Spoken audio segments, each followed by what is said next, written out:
मध्ये भाव, प्रेम आणि श्रद्धा नाहीये. सगळं तुम्ही भावाने करताय, फक्त थोडंसं कष्ट द्या. कीर्तनात बसलाय, शेवटचा दिवस आहे. आता याच्यानंतर पुढच्या वर्षीच काही म्हणतील महाराज त्याचं काय एवढं, पुढच्या वर्षी आहेच ना, पुढच्या वर्षी सप्ताह आहे, पण तुझं काय पुढच्या सप्त्यापर्यंत तुम्ही टिकचाल याची गॅरंटी तुम्हाला नाही ना. मग आहे त्या क्षणाचा पुरेपूर आनंद घ्या.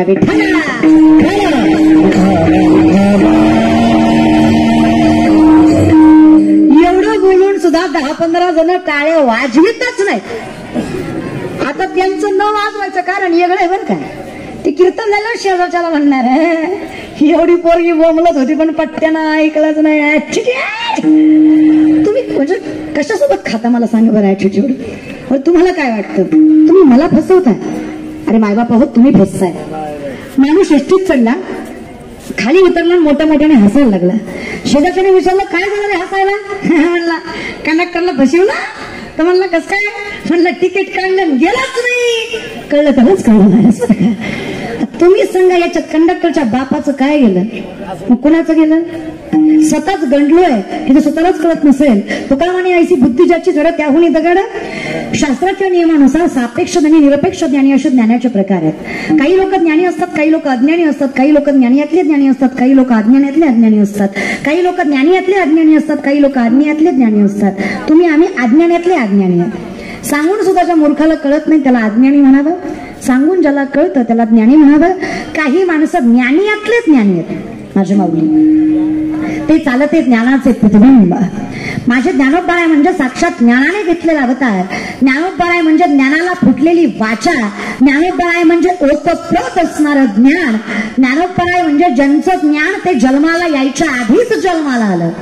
मौली घोड वर्णन करतात. मुठकी ध्याकृती उमटे आणि जर ज्ञानाची पहाट फुटे, सूर्यापुढे प्रगटे प्रकाश जायचा. एखादा योग पृष्ठ पुरुष जन्माला यायच्या आधी प्रकाश आल्यानंतर आधी काय येतं? प्रकाश की सूर्य? प्रकाश. सूर्य उगवल्यानंतर आधी काय येतं? प्रकाश की सूर्य? कधी दिवस उगवताना बघितलाय का? अरे मग माझं काय मी मग पाकिट घ्यायचा का बोलायला? बोला ना. मी काय तुमचं वाटोळ केलंय का? अरे मग बोला. जिथं बोला म्हणून तिथं बोला, गबसा म्हणून तिथं ढा ढा ढा ढा चालू आहे, आणि बोला म्हणून तिथं निस्तर नाचत्या कांद्यागत बसल्यात. मी काय प्रश्न आहे तुम्हाला? वेद विचारलेत का? मी उपनिषद विचारलेत का? साधा प्रश्न आहे. सूर्य उगवल्यावर आधी काय येतं? प्रकाश की सूर्य? प्रकाश. शिकली. चला, तसंच ज्ञानी माणूस जन्माला यायच्या आधी त्याचं ज्ञान जन्माला येतं. तशी जसेची वाट न पाहता आणि वैसेची गावाना येता बाळपणीच सर्वज्ञता बघिता येते. हे माझं माऊली आहे. ज्ञानी असले ज्ञानी नवे नवे शुद्धीत सांगते, बंदीत नाही. माझ्या ज्ञानोपरायांचं ज्ञान हे भगवंतापेक्षा सुद्धा श्रेष्ठ. ज्यांनी ज्ञानाची उत्पत्ती केली त्या विश्वोत्पत्त्यापेक्षा सुद्धा श्रेष्ठ ज्ञान कुणाचं असेल तर ते ज्ञानोपरायांचं. इतके ज्ञानी ज्ञानोपराय.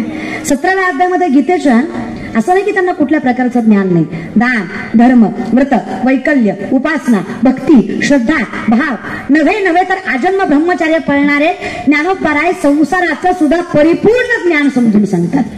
योग, याग, तपोनिधी, प्रत्येक गोष्टीचं ज्ञान सर्वज्ञ आहेत. ते कोण आहेत? सर्वज्ञ.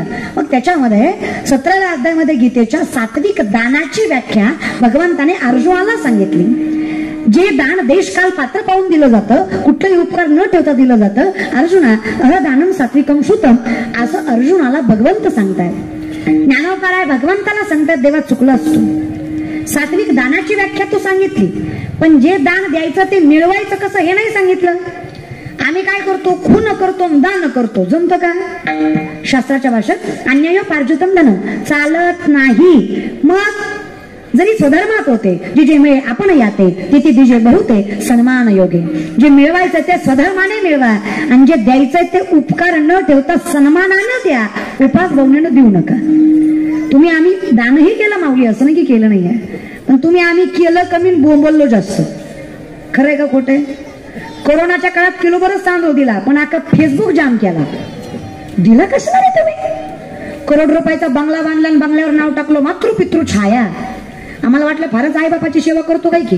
आम्ही जेव्हा त्याच्याच घरी गेलो, त्याच्या घरी गेल्यावर कळलं त्याची मातृवट्यावर पितृवट्यावर आणि छाया खाटावर आग लागू तुझ्या बांगल्याला. तुला येतो कसला करतो कमी दाखवतो जास्त नाही. अवघड आहे माऊली. आयुष्यात एकदाच घालणार पंगत, सत्या एकदाच घालणार पंगत, पण वर्षभर बसणार सांगत घातली होती व कुस्तर काढी बघा.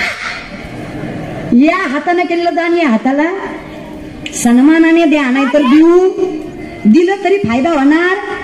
भगवंत ओढ वर्णन करतात महाराज, माझे ज्ञानोपाराय म्हणजे ज्ञानदेवे वैष्णव मोठा, विठ्ठल नामे मुक्त पिठा.